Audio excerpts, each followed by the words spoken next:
mga wala pang helmet na nirelease namin na unit nakaraan at hindi ko nabigyan ng helmet, pwede nyo nang pick upin yung mga helmet nyo ngayon mga coach dito sa shop na Tennis Motor Service. Okay? Or tatawagan namin kayo isa-isa para malaman nyo na meron na kayong helmet na dumating. Okay?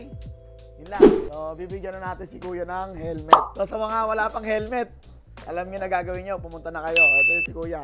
Yeah, check mo muna yung bibigay sa yung helmet. Yan. Open natin niya. Para gagamitin mo na, di ba?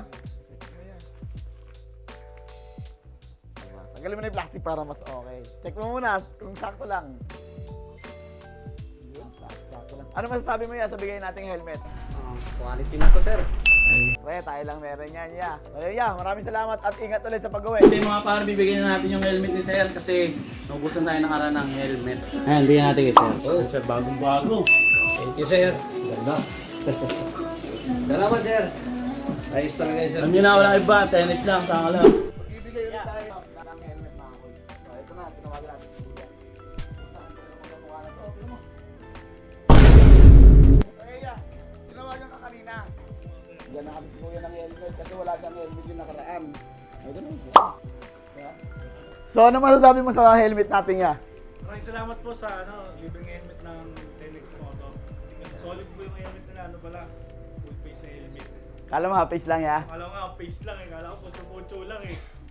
Solid pala. Thank you po. Okay, libre lang yan dito, ya. Sa mga walang helmet, kunin nyo na rito, okay? Helmet ulit, mga kuys.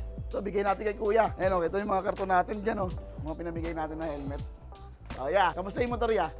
Okay, mga good condition. Hindi ka ba binigyan ng problema? Ay ka na magbukas. Mukha ka ng 35 years old dito yan pag suot mo to. Okay ba ya? Ano masasabi mo sa helmet natin na libre? Siyempre, wala, papasalamat ako sa previous na binigay sa akin. Wala ka na makikita na bigyan niya, no? Thank you talaga. Yan yan. Maraming salamat ya at ingat sa pag-uwi. Okay? Asa ka lang. Tennis lang, saka lang, di ba? Let's go!